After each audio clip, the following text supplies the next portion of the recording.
First of all, let's go back. It's from the government's 1.757 billion for the Culture Recovery Fund channeled through HLF, through the Heritage Fund.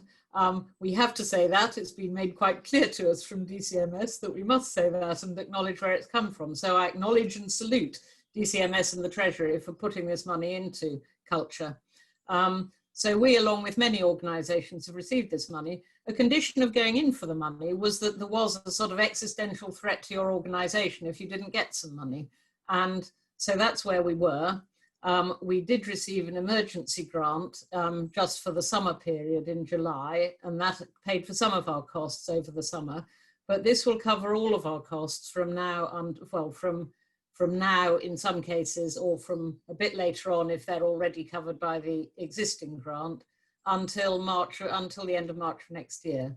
And that means we can really, so that's a chunk of what the money's for, supporting our costs. The second bit it's for is to help us to be able to invest without, as it were, further financial risk to ourselves in anything we need for a new model of operation. So we're looking at the interpretation in our museums. We're looking at how some of the museums are configured. We're looking at supporting the planning and campaigning work as well. And the great thing about this second grant is that it also supports those staff who have not been supported either by previous grants or anything other than the residue of income still left to BPT. So the key thing is it allows us to draw breath, look intelligently about how we're going to operate 2021 and beyond in what will continue to be a really challenging economic environment for a number of reasons, not least where tourism is by that point, and allow us to invest in whatever we need to do to make some form of viable operation operable from middle of next year. As you're saying there, this is a period of great change. One thing you've decided to do is to no longer have room guides at number one. I mean, this is something that has disappointed many of your volunteers, and it's my understanding there are more than 100 of them. Why have you decided to do this? Well, let's take a step back. We have more than 100 wonderful volunteers on our rota. However, it has for a number of years, and those who've been our loyal volunteers would absolutely recognise this, it has been difficult to fill the rota consistently on the volunteer room guide model at most periods of the year for a number of years now. Entirely understandably, people have other pressures in their lives. More and more grandparents are playing a role in childcare for the older generation, or for the younger generation, they've got other pulls on their time. So we had recognised already that the volunteer model was quite challenging as the only way of presenting our museum. What's come along now, of course, is that in our small, essentially domestic scale spaces, putting extra bodies in rooms is neither helpful for visitor numbers nor actually necessarily particularly safe for volunteers or staff. So what we had to look at was a self-guided model for visitors that kept our objects safe and kept our staff and anyone else who was helping out safe as well.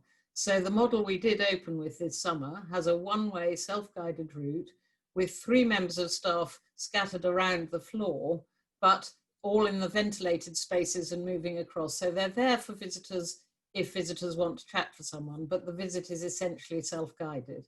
And we were able to put in CCTV in our rooms as a proxy for the part of the room guide that was there as room security.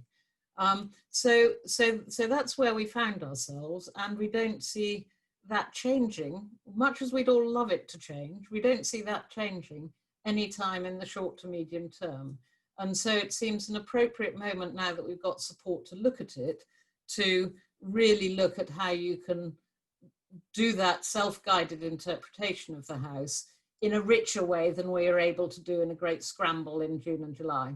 Okay, now it's my understanding you've given your volunteers a year's free membership, but is there anything else they can do to still have an association with you? Absolutely. We've offered them free membership if they would like it. Many of our volunteers actually subscribe as members anyway. But we don't want to take away what was always a benefit of membership, which was the volunteering, which was the possibility to have membership while they were volunteering.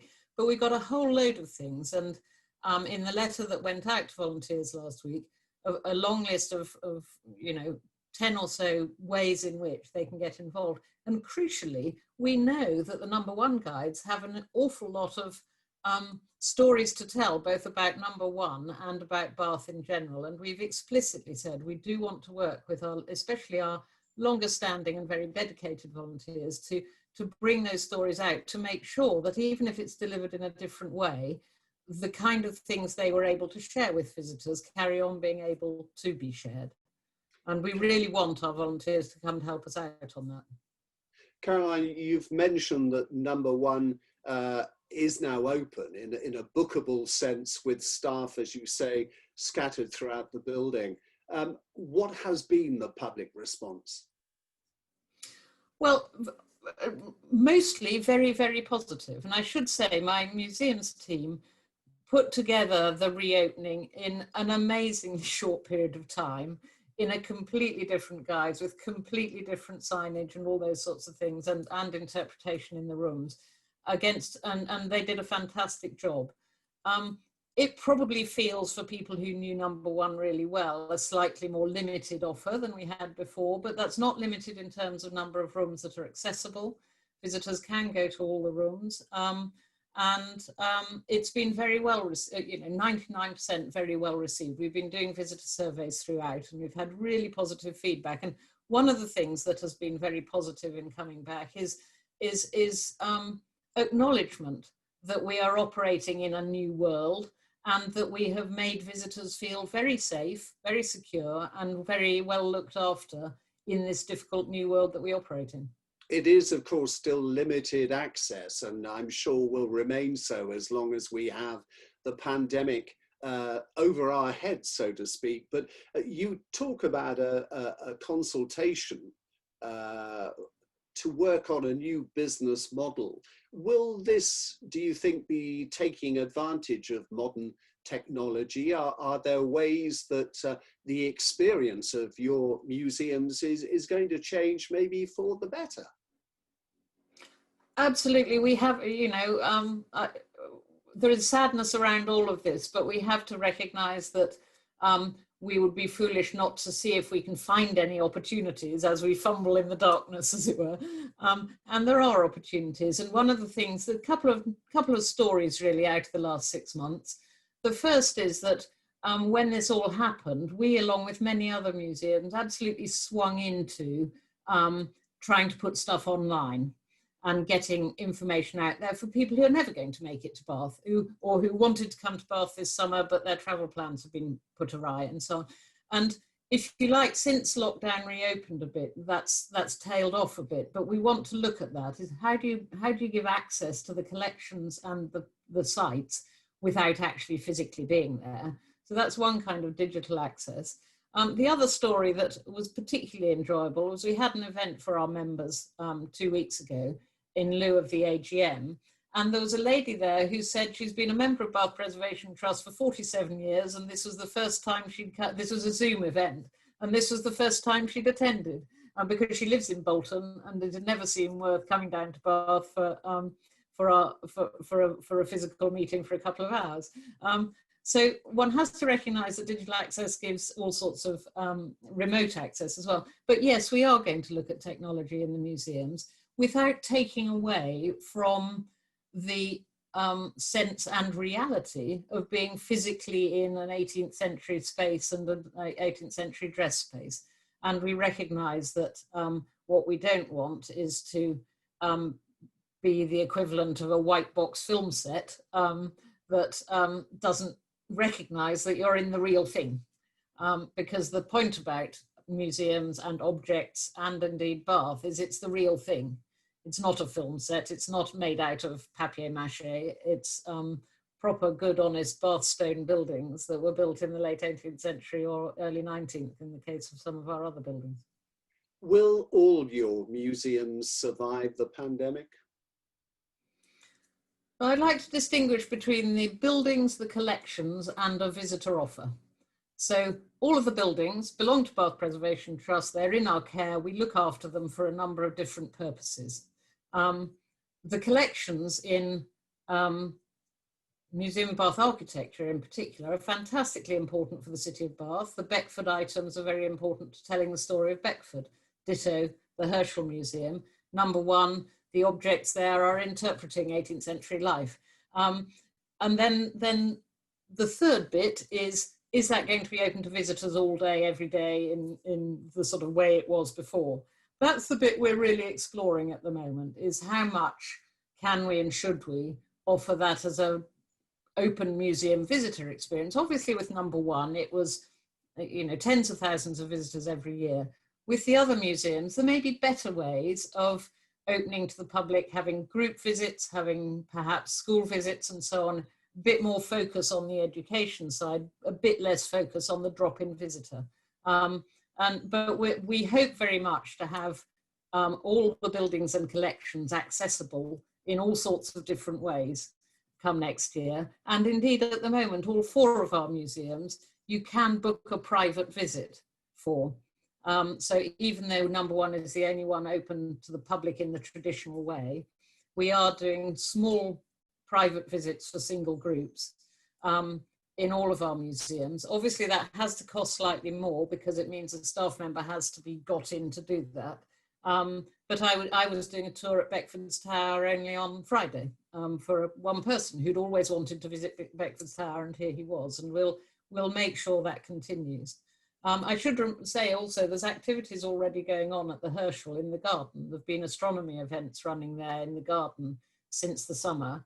And as we know, Mars is in conjunction with all sorts of things at the moment and very near to the Earth. And so do please direct people to the Herschel's website, because those are going to carry on as the winters get darker and the nights get darker, the sky gets brighter. There's brightness amongst the gloom. Caroline, moving away from Bath Preservation Trust as a body, as an organisation, can I ask your opinion, as I always describe you as the heritage watchdogs as far as the city goes, that we know through the pandemic and the effect it's had on tourism that the local authority, Baines, is thinking about ways of promoting the city or of making money for the city in ways other than tourism because of the way it's been hurt so badly by the pandemic. We can't dismiss Bath's heritage, can we? You can't throw it away, even though this year it hasn't been, you know, returning a profit. What are your views on that?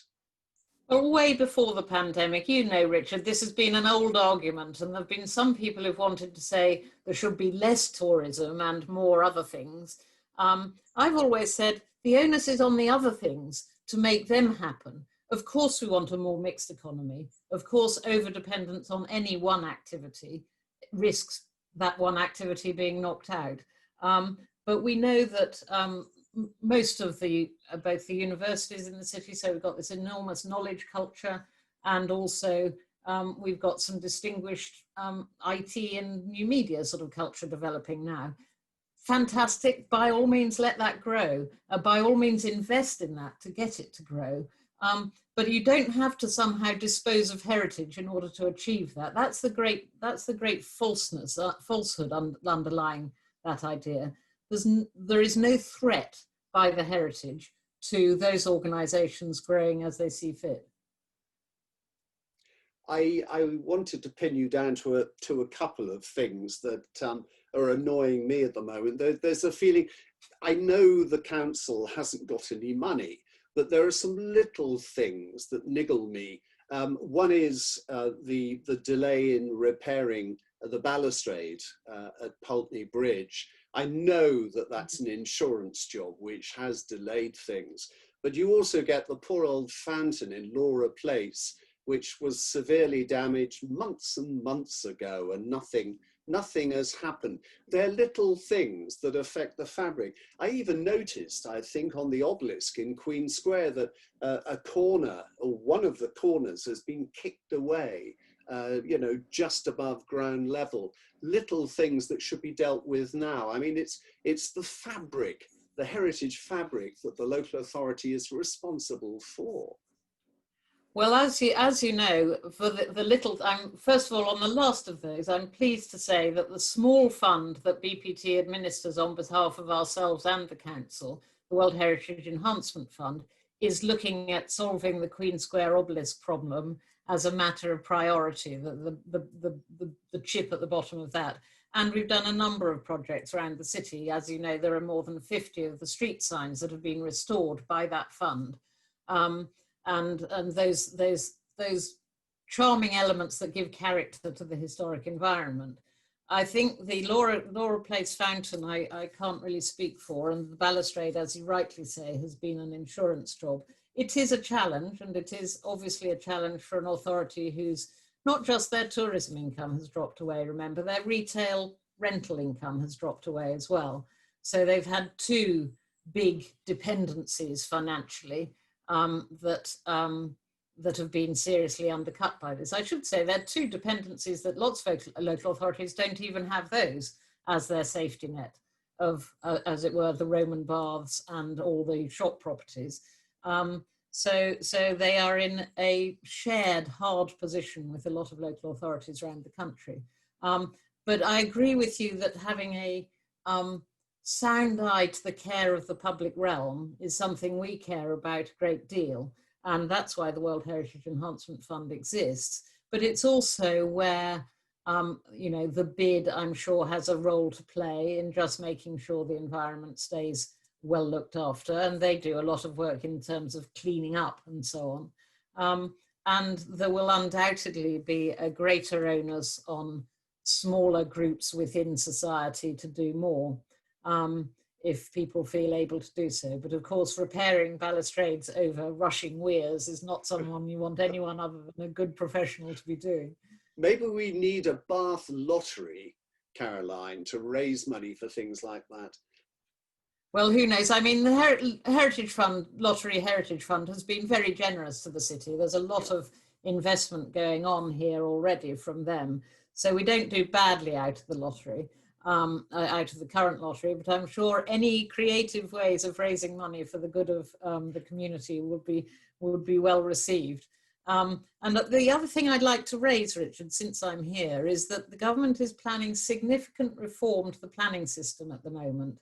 There's a consultation out which ends at the end of October, and this could be really challenging for not just organisations like us, but also everyday citizens who take an interest in what's happening in their street, who always get involved if new developments are happening that are inappropriate and so on. And this new planning reform is trying to stop anyone having an input to the planning system who is not the developer or the local authority after the local plan stage. So way, way back when it's all big and conceptual, rather than when something's happening on your street. So if people aren't aware of those reforms to the planning system, please do Google them. And if they feel strongly that they should respect the historic environment and the way in which local democracy for citizens operates in relation to planning, they would do well either to write to their MP or to submit something on the consultation, or preferably both.